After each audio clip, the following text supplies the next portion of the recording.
We've got a pleasure of having Peter Chilter for collections. So I hope you're all excited about this one. I think Declan kind of gave a really good introduction to collections. It's actually is the nicest module because it's the one that you are most familiar with. It's what your day job is. You're always on the phone. You're always dealing with customers.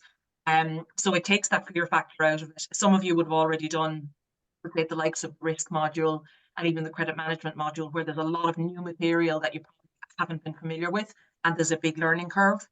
Within collections, it is literally taking your existing skill set and your existing kind of position, and it's kind of getting better at it. So it's a learning curve that I think is a nicer one. So I would have said this to a lot of you on the phone when we talked about the course. The course is a very, very practically driven course. Okay, a lot of credit management courses out there where there's a huge amount of academia involved. This course, it's obviously Declan's brainchild, but having completed the course myself quite a number of years ago now, you can tell as you work your way through the modules, there's so much practical stuff in there that you're learning as you go, and you're able to apply the learning on a week-to-week basis, and you're able to apply it to your position and apply it to your customers and apply it to your job. So, as you do the course, you're getting better and better. So it just helps. You all want the qualification at the end, but it's always good when you notice a kind of visible difference in how you're doing your job as well. So the way I'm going to run the session, and I never the hour, simple as that, because there's no point, because it's stuff that you need to read yourself. What I'm going to do is I'm going to cover 4 modules within collections is a module, but let's say 4 chapters within the collections module, and I'm going to give you an overview of what is covered within those chapters and what's expected, and I'll open the floor to questions then. So first chapter is really what I would call like the introductory chapter around the function and the credit overview. So there's a line in the first chapter, for example, that says, the whole discussion of this particular chapter is around what is credit, how do we deal with people, and credit is not rocket science. Credit management is harder than rocket science, because rocket science is based on numbers, it's based on physics, it's based on tangible things and tangible measurements. People are not tangible. I think we can all agree on that. People are crazy. They're weird. People are wonderful. You come across different characters and different types of individuals in your day-to-day work, and your ability and your skill as a credit controller or a credit manager is about being able to adapt yourself to these people, don't you? You need to adapt to them in order to draw out the same results. So, as I said, the first module is not rocket science, it's harder. So how are we going to develop a skill set that will enable us to be able to adapt to whatever personalities you have to essentially collect money from? So there's a couple of overview points that's covered in this chapter, and a couple of them I'm going to flag to you now, because I found them when I did the course. I found them, would say, the most interesting and kind of the most useful as well. There's a whole section, for example, on financial literacy. It's amazing how many credit controllers are in positions of credit control day in, day out, but they have absolutely no control over their own financial literacy. And what I mean by that is, they have no control over the loans that they've got, the credit cards that they've got, the bank overdrafts that they've got. So the whole section on financial literacy is really for positioning credit in your own mind, positioning it in your own life, and making sure that you understand how credit works, and give you a little bit of a skill set around, I suppose, managing your own credit and managing your own money, and then remaining in control of credit cards, of loans, of overdrafts, taking out a credit union loan to go and buy a car, and then buying a new car before that loan is paid off. How many people would have done that? I've certainly done that at one point, but it's applying a skill set around credit in your own life. And then the next kind of section around this would be understanding the role of credit in business. So while that seems like your grandmother to suck eggs now, it's more a case that everybody, a lot of credit controllers and credit managers that are in the position, they get so focused in on the list of calls that they have to make, and the phone call with so-and-so where I have to get $2,000 off that guy this week, and making sure that the money is coming in. It's a good refresher around what use or what position does credit have within the business, okay? And how important is you and that credit department company and the operation of that company. So it's kind of high level in terms of the role of credit, how important credit is, how important collections is, and making sure, and the importance of your customers as well. Like customers, while they can be difficult to deal with, the backbone of it is we don't have jobs unless we have calls to make. So they're there in order to keep us in a job. So it's understanding and making sure that you keep reminding yourself the importance of your department and of the customers in credit. Then there's another section at the end, dealing with sales and other departments. Now, it depends on the company, it depends on the size of the company, and it certainly depends on the culture of the company. But my corporate background, I'd say in every large company I ever worked in, sales department, they were the superstars. They were the ones that got the emails sent out on a monthly basis, and we'd congratulate Joe Bloggs because he sold X amount of product, sold X amount of service. But the reality is, Joe Bloggs did very well to get the sale, but is Joe Bloggs collecting the money? No, he's not. So it's managing the sales, it's managing logistics, it's managing all of those other departments that may think they're more important or less important, whatever the case may be, but making sure that you're not only, is everybody able to hear me? Because Graham said there might be an issue with the sound. Can everybody hear me? It just seems to be breaking a little bit on me. All right, well, it's me then. All right, that's fine. Sorry, no, I do want you, it's a bit choppy, Emer said. Okay, hopefully it isn't my internet, guys, because it's just, this is the one Saturday that I need to do this once every 6 months, and chances are Vodafone will do something. So just let me know if there's any issues with that. So it is dealing with sales departments, logistical departments, and other heads of departments as well, in order to make sure that you do the best job you possibly can. But it's also, again, myself and Declan, we have a mission to make people understand how important the credit department is. While sales are incredibly important, a sale is not a sale until the money lands in the account. And that is where we come in. So what I would say about module 1, a lot of it is quite high level. A lot of it is stuff that you perhaps know already. It's a very, very useful refresher around credit as an entity and how you bring that into your jobs and into your lives on a daily basis. So I'm probably going to say this in between all of the modules. You will receive your first set of notes on the Monday. Take a few hours of study if you want to on whatever day during that week suits you best. We all have lives, we have kids, we have, all drop-offs and all that sort of thing that we need to manage as well. So you send back the short test. Generally speaking, if I have it back by the Saturday, I'll have the results back to you on the following Monday. And if there's any issues where you don't get to it or something happens, just make contact with me and we'll make a separate arrangement for those short tests. I know Declan said as well, and one thing that I would say to you, it is very, very rare somebody fails collections. The only people that fail collections are the ones that think they know it all, leave it all to the last minute, and then they go into the exam at the end and they go, oh crap, I actually don't know what I should know. But you keep up with the short tests and the assignments and you'll all absolutely sail through it. So that's the introductory chapter, we'll call it. So it's an introduction to the function, credit overview. So the differences between credit, we'll say business to business credit or consumer credit, and the importance of credit and customers in your position. That's the first module. So I will stop there for a couple of seconds and I'll just open the floor to questions in case anybody wants to ask me a question on any of that. No, all good. All good. Okay. So the next chapter then is a deeper dive into communications. Okay, so collections is all about communication, and there's obviously different modes of communication. Biggest one, I think, regardless of any developments, any automation development in credit, the old traditional will always be best, and that is picking up the telephone and having a telephone conversation with somebody at the end of it. So in terms of having those types of conversations, verbal communication are of the most important. So what this module will teach you to do is teach you to use the right words and the right questions. And a great example of this, and I think I mentioned this to a group of people quite recently, actually. It's one of those kind of tricky little things where you need to trick your brain into something.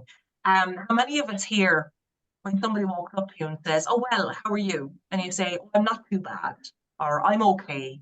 Part of that is that we have to train ourselves into a positive mind state. So if you make it a habit that when somebody says, "How are you?" say, "I'm great," "I'm fantastic," or "I'm very good." It's almost tricking your brain into that positive thinking, and it's training your brain to think more positively, and therefore your verbal communication will essentially be more positive. So the ultimate goal of collections is to be able to collect on those customers and to do in a positive manner, that they remain happy customers and that they're happy to pay. So the big focus of this chapter is using the right words and the right questions. So for example, I'll give you an example of some bad words. So credit limit, delinquency, bad debt, stop supply. Now, those words have very, very negative connotations, whereby if you could change those words and let's talk about keeping your account within terms, or keeping your account healthy, or your credit facility, or your credit line. You understand the difference? You see the difference? Like, just even the way they sound on the ear, there's a big difference between positive and negative. There's a whole kind of chapter around the right words and the right questions. And again, like when I came into this, I was like, I always thought I was a really positive person. Turns out I wasn't. It's just pure habit, and it's almost retraining the brain and retraining your verbal communications, which will ultimately help you get better results in your calls. Okay, so that's the right words and the right questions. So the next step then of verbal communications is the correct tone, correct timbre, volume, and speed. There's a whole chapter around that type of thing, and I have dealt with people on the phone, speak fast, and suddenly, because they speak fast, you think, "Oh my God, what are they so nervous about?" Do you ever talk to somebody like that? They're speaking really fast, like they're really nervous, so therefore they're making me nervous now. Are they trying to sell me something? And straight away, your boundaries kind of go up. So a lot of this is recognizing, and there's fantastic exercises in this module too, where you can actually look at these exercises and recognize within your own tone and your timbre and your speed where I won't say be going wrong, because it's wrong, but there's always room for improvement, where you could make little tweaks and get better results because of that. So using the correct word and using those correct words at the correct volume and the correct tone and the correct speed. And again, it all comes back getting better results on your calls. Okay. Next this is all a kind of a sequence of events now, so making sense. I didn't want to have a PowerPoint because I think with PowerPoint we switch off, but with verbal communications, there's different sequences. So you've got the right words now, you've got the right questions, you've got the right tone and the speed. So what's next? It's the listening side of it. So you're talking at somebody or they're talking back to you. So the next part of the equation is what you say to them and what they hear. So it's using those previous things that we talked about to ensure that your messaging is exactly as they need to receive it. And that's where credit management is harder than rocket science. You're asking for them to do something for you, but you're trying to do it in such a way that they're happy to do it. That makes sense. So you're trying to get them to bring their account within terms. They're under pressure for money. They don't want to pay you. They've got a list of people calling. But it's a matter of trying to get them to do that, keeping them on side, adapting to them, ensure that they pay that money, but that they are happy to keep working with that company and they're happy to continue as a customer.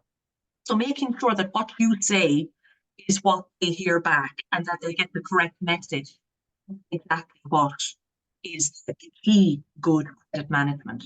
Now, all of those different things, once you've read through that chapter, kind of the concluding part of that then is developing confidence, having the confidence to pick up the phone. Maybe somebody you've never spoken to before. Maybe it's an account you're unfamiliar with. Maybe the account is not within their credit facility and you need to approach that account. It's having the confidence to pick up the phone, have a proper conversation with that person, articulating your message, but doing it in a very positive, honest way to ensure that they reflect that behavior back and that they stay with their credit terms. That's the whole section around verbal communications. It's really, really interesting, because you will find you will not only use it in your, your day-to-day job, you'll use it in your day-to-day life. I use it on my kids at home. I'm not joking you. If I actually approach my son to do something in a very positive way, John, we're going to tidy up, straight away he'll push back and he'll say, no, I don't want to tidy up. But if it's a case of putting it to him positively, on shall we tidy up together and then we'll have an ice cream? That's probably not positive, that's more bribery, but I would say let's use a combination of the two.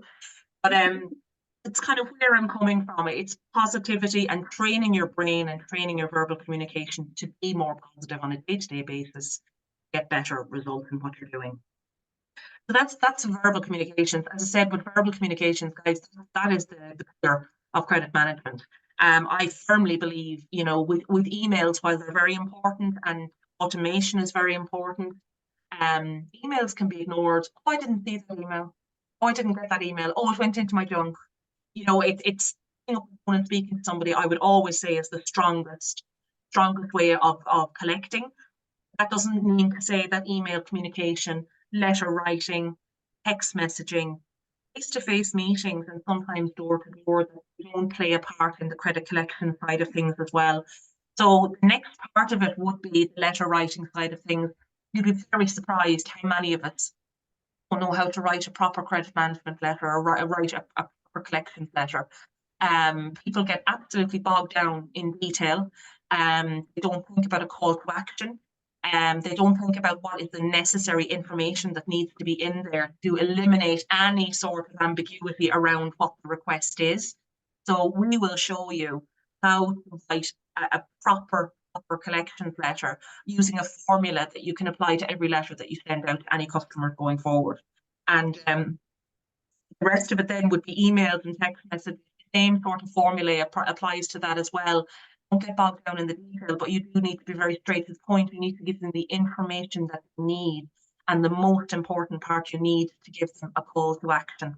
And then if you move on to face-to-face meetings, I don't know how, I'm not going to call anybody out on the floor now, but face-to-face meetings, not that they're a thing of the past, they still do happen depending on the organization, but I would say that they're probably less often than they used to be.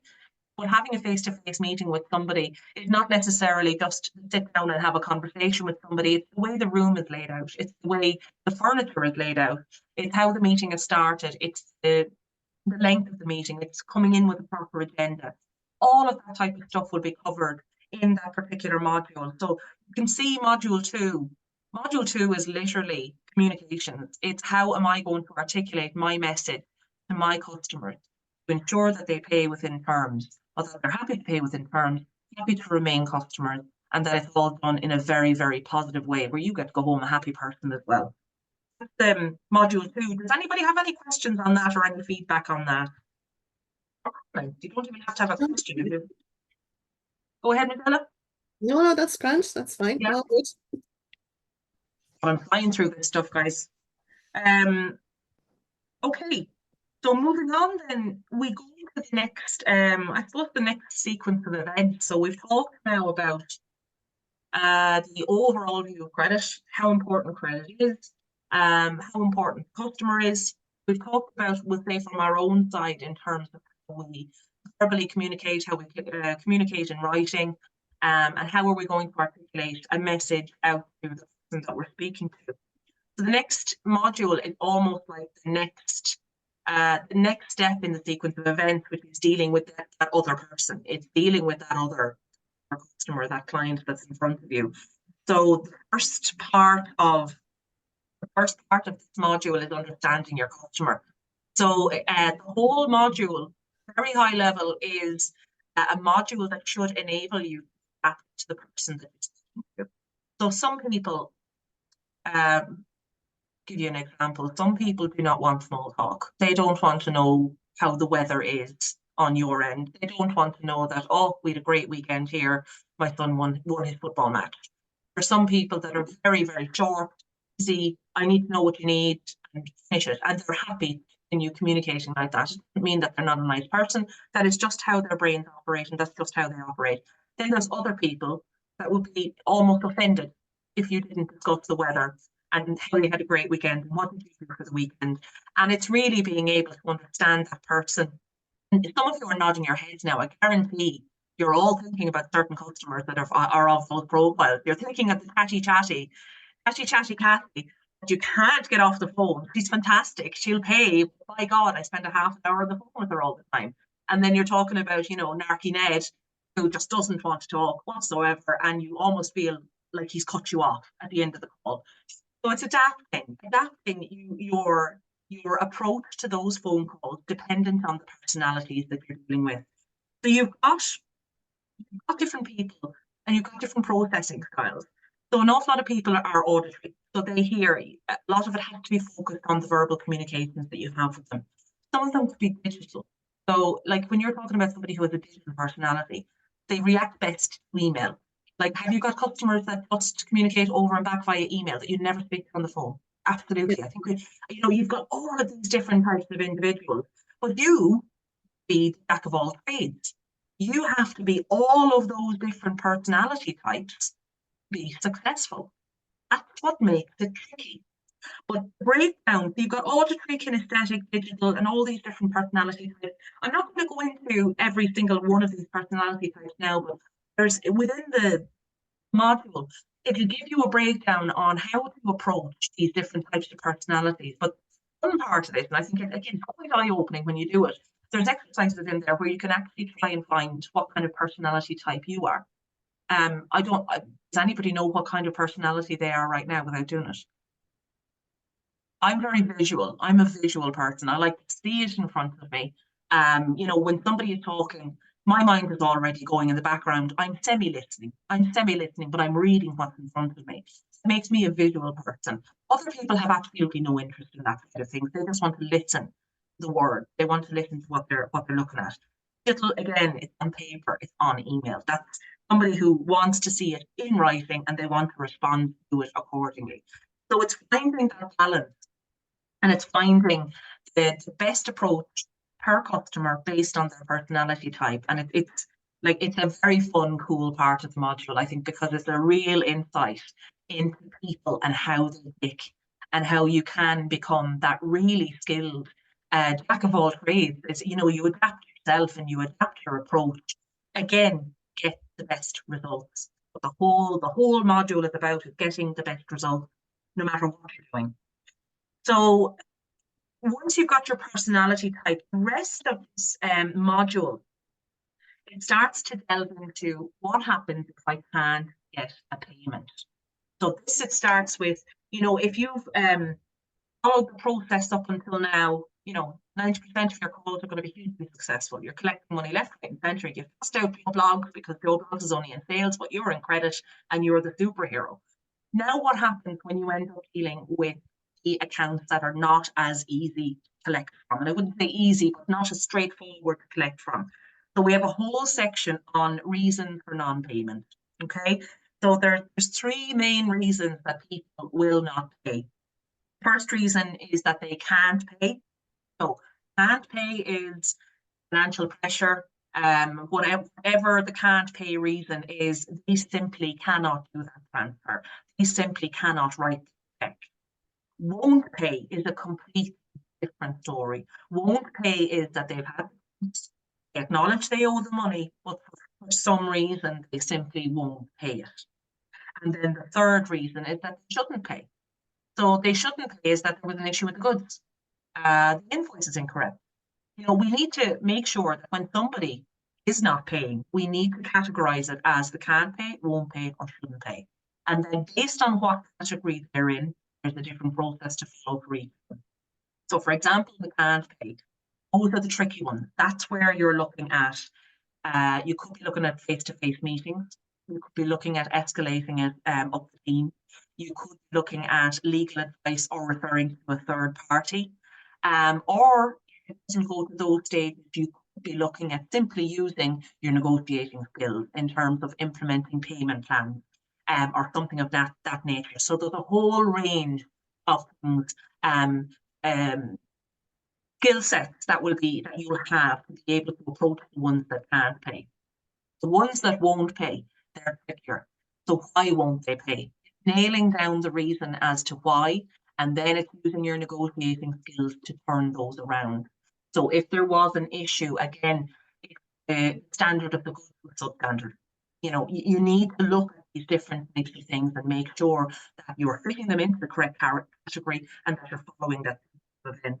And then the shouldn't pay is that somewhere along the line, you or somebody within the company has done something wrong and something needs to change internally before you can get that customer to pay.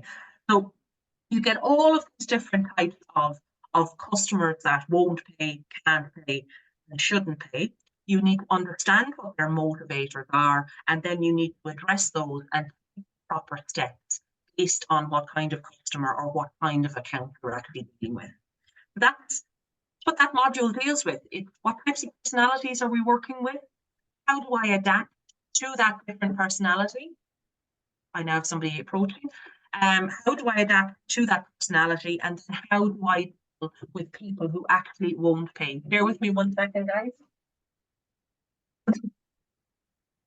Come in and interrupt when Declan was going, of course. No, sorry about that. So that's what the module is about. I'm going to stop there for a second or two now and just open to anybody if you want to ask any questions or if there's anything that didn't make sense in that explanation of the module. No, good. Sounds good. Yeah. This is, I have to say, out of when I did the course, this was my favourite module. It was my favourite module because, like I said, you're familiar with how to do collection. You're familiar with the basics anyway.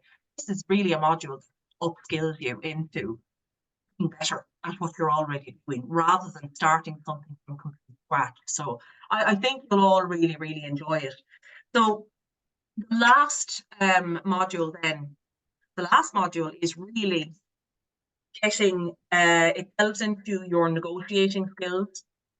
It concentrates a lot on yourselves. So dealing with difficult customers, dealing with your emotions, being effective.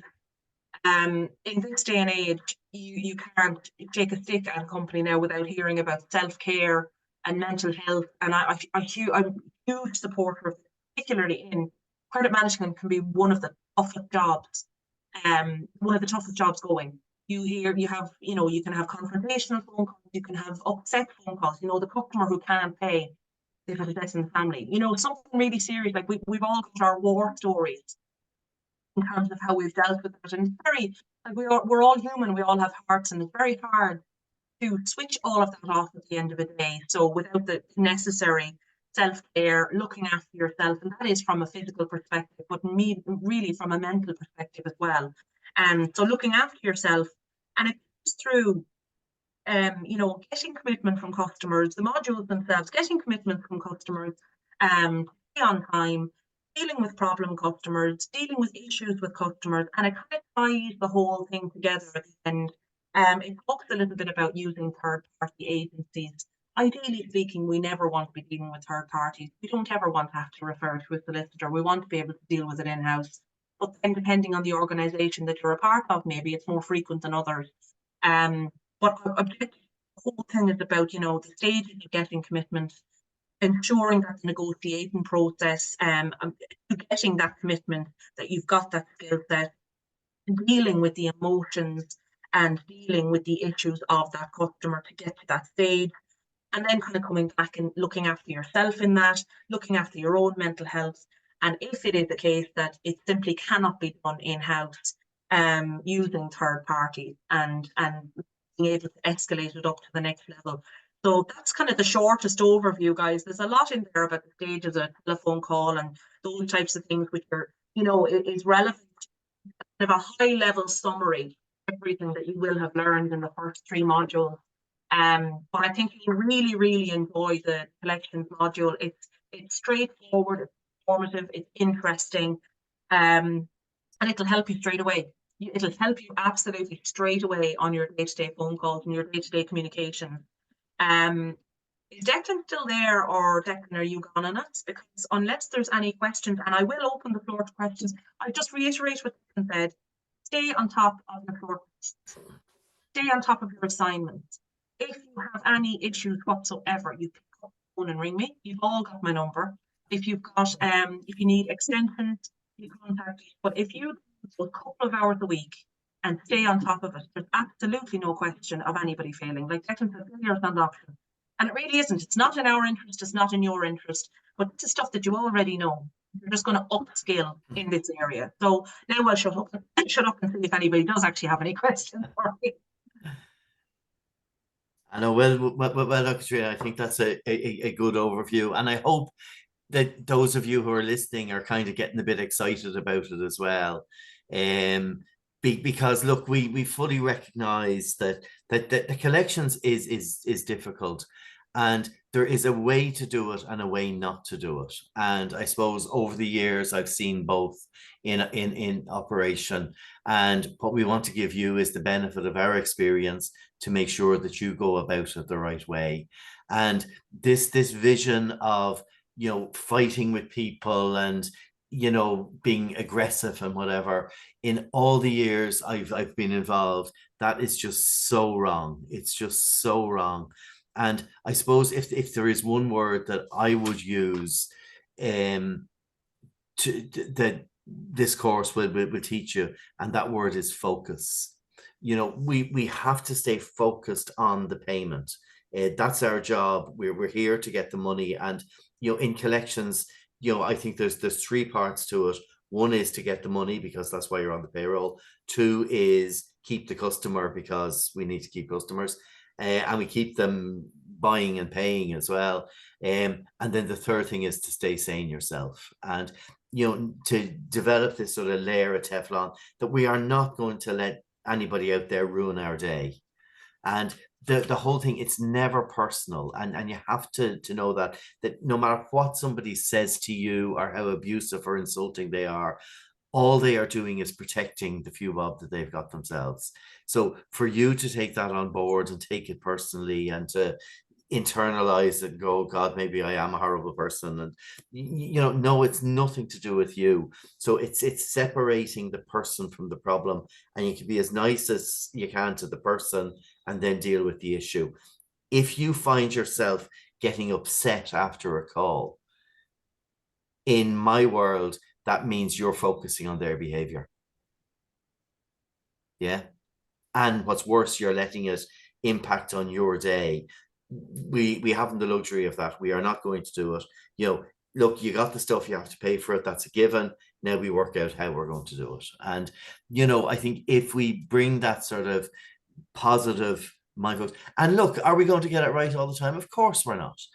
Are we going to get results every time? If we get the results 95% of the time, then yes, back to the legal side and everything else, there are times when we have to go down that route, and let's go and do it. If they're not engaging with us, if we can't help them, then, you know, we still have to get the money. So it's having that balancing act.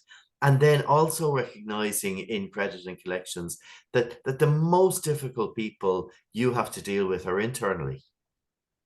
You know, because people think, oh, all the problems with the customers. 9 times out of 10, the customers are wonderful. It's your own stupid salespeople who couldn't get a deal right if their lives depended on it. That's what's going to cause you problems. And if you think, you know, you're working with a group of morons, I tell you, you're not alone. So just even to validate that in your mind that you're not alone. So rather than focusing on problems, you know, what we hope the course will give you is the twist where you'll focus on solutions. So look, this is where we are. How are we going to get out of it? And that's to me, that's the approach. And it really works. I promise you it works. And if you implement this, and even as you're going through the calls, relate the calls that you make to the material, see, was there a better way you could have done it? Then, you know, avoid beating yourself up, because that's not going to do anybody any good at all.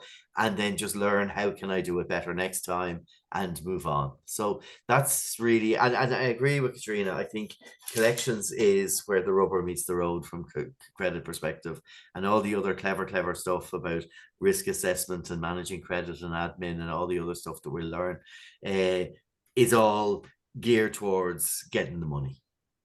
You know, let's keep it simple. So, and this is, you know, yeah, I think it's, I'm happy with it, and I think anybody who's done it has enjoyed it, and so enjoy it, learn from it, and then implement it. That's really what it's all about.